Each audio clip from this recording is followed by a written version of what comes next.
What is up, everybody? Welcome to the final episode of Streets of Fire, our six-part New York Jets docu-series about the Joe Douglas, Robert Saleh era and where this franchise and this fandom goes from here. We could not do our final episode, or we could not conclude this docu-series without bringing on good friend of the podcast, Dan Hanzus, who is going to riff with Connor and I here about the existential question of if this organization can ever actually succeed, independent of all of the transitional hires of GMs and head coaches and quarterbacks and everything like that. Is there something bigger and more sinister going on here, or is this just a temporary blip like other franchises have gone through? Dan, thank you for joining us. Connor, always a pleasure, as you know. How we feeling, boys, before we get into digging into some of these dark, scary questions? It is an interesting time in the history of the organization. Usually I'd be by this time on the calendar in full fatalistic but optimistic mode as a Jets fan, but this does feel like a trickier moment in time where you don't know if they're going to see themselves through this, if they learned anything from the last couple of years, or if we're just beginning a descent into the core of the earth. Like it really feels like it could go either way. And if that counts as excitement, because you don't know where the story goes, I guess I'll take that, but I'd rather something more traditional in terms of a hero arc for the organization. Dan, where are you on the scale of, this is an easy place to start. I feel like there's the Woody fault scale. There's a portion of the fan base that they literally will say, as long as Woody Johnson owns this team, nothing will change, and you can't change my mind. There's a portion of the fan base that I think goes, listen, they've just hired the wrong people, and it hasn't worked for a variety of reasons, and he's played a part in it, but he hasn't been the sole reason. And then there's people that go, actually, Woody gives people a pretty good runway, and then when it doesn't work out, he kind of really puts the iron fist in play. Where are you on the big Woody Johnson picture here? I've kind of been all over the spectrum in the past 6 months, because I used to think that Woody, while kind of a goober, also did things like, for instance, the Aaron Rodgers acquisition. Like, I liked that move. You want to go back to Brett Favre? I like that move when he goes and gets some of these big names. It shows that he cares and he's invested. But then it got to the point this past season, when you obviously with the Saleh situation and then all the reporting that came out, where I did get to that point where I was like, oh my God, this is Charles Dolan. This is the other guy who was a finalist to be the owner of the Jets back in 2000, by the way. This is a Dolan situation. There's no way out of this as long as this guy is in charge of things, or his brother or his grandsons or whatever. But the truth probably is somewhere in between, because even citing the Knicks got good again, and the Knicks are well run. And I do think that what happened with Dolan, I think because these guys, these oligarchs, they have egos. They don't like to be treated and spoken of and reported of as clowns and overmatched in their job.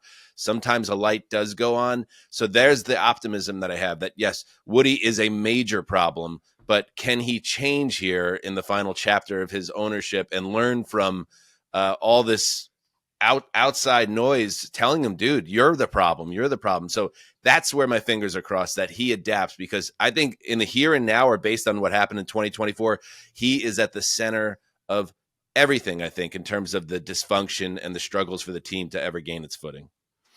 I try to keep some optimism because of the Knicks model. I'm a Knicks fan. Every Knicks fan felt hopeless for so long, and you look at what has happened in spite of Dolan, and you get a little hope that, hey, why can't this eventually happen here? And people they'll always tweet at us, yell at us, like, you spend all this time talking about the head coach and the general manager and the quarterbacks. None of it matters. It's the owner. Why won't you guys protest by flying planes over the stadium or putting up billboards or saying sell the team? I say, like, that's not like how I want to spend my life, energy, and time. I also think it's money. Futile and money. It's like a futile thing, because like Woody Johnson has the best investment he's ever made in his life is buying this team. It's 25x in value since he bought it. Of course, he's going to want to keep it in his family. There's no reason for him to sell it, whether that's Chris, whether that's Brick, whether that's somebody else. Like, I don't see any path to ownership changing anytime soon. Now, crazy things happen. They happen out of nowhere sometimes, but this is sort of the hand we're dealt. So like the Knicks, how do you overcome it? I also try to think, I look at the NFL and I look at the Bills and I look at the Lions, who for a very long time were like the Jets and never made the play. The Bills had what, like a 19-year playoff drought until Tyrod Taylor broke it. The Lions had a comparable long drought of not winning a playoff game, and they might be, one of the two best run franchises in the entire NFL right now. Both of those things took forever. So it's not unprecedented in recent NFL history that an organization that's looked at as like a hopeless dumpster fire finds a way to turn it around. Then I also you look at like the Browns, who are also in a similar boat to the Jets. You think they're figuring it out. They make the playoffs. They win a playoff game. Then the whole Deshaun Watson thing happens and they're right back to ground zero. Do you look at or think about like a Bills or a Lions and say, look, like for a long time, everything everyone was saying about the Jets, they were saying about these teams. And look at them now. And honestly, even with Washington and Houston, you get the right quarterback and you get the right coach. The rest of it is just details. And then the owner could just disappear into the oblivion. So is there some hope in that regard, at least league-wide, to turn it around? Yeah, there's definitely hope. You can fall into the quarterback, which the Jets, well, I would say they never do, but they've actually gotten a couple decent guys over the years with Geno Darnold as two examples. They just didn't know how to handle and manage a young quarterback. I think the key, and this is going back again to the Woody, does Woody learn from these past 13, 14 years now, and especially the last 24 months, which is, first of all, stop trying to take shortcuts. It's okay to supplement a young roster with veteran stars. But this whole mentality that the Jets, it's very unusual for a Jets, any organization, to be in the midst of the longest playoff drought in North American sports, and then decide you hit on a nice draft class in 2022 and you have some pieces, and then all of a sudden you go into Super Bowl or bust mode. It's like, it's okay to take steps. And I understand why Woody Johnson, a guy that's gotten everything he's wanted his entire life, wants to go from a guy who's seen as a bad owner to hoisting a Lombardi trophy. But in reality, the Jets need to learn from the Bills, from especially the Lions, who, when they hired Dan Campbell, they were very honest, this, I'm paraphrasing here, but this is going to suck for a little bit, but we're building something here. And the Jets have the pieces. They do still, and if they play this right, this offseason right, they should come out of this offseason with young talent, hopefully a solid draft class, and then you can start to build. Let's start with a winning season. How about that? How about you come out of the last game of the season, maybe you make the playoffs, or maybe you don't, but you feel like you're building something, and everybody doesn't feel like shit at the end of the year. Let's start there. And I think patience is the word. You have to have patience. And if Woody can get out of the way, hire the right people, move out of the way like Dolan did, you will see this thing get better. But until you calibrate the expectations and take the long view, I think they're going to continue to run into issues if they don't do that. Yeah, I think it's, you heard Saleh kind of default on a lot of press conferences to the instant coffee phrase. And at times that felt like, to me, not only a plea to the fan base, but a plea to the organization of hey, we just need time to build this up. And I think what Saleh's resume indicated he was good at, he did build up here. They built a good defense. They drafted and developed good defensive talent.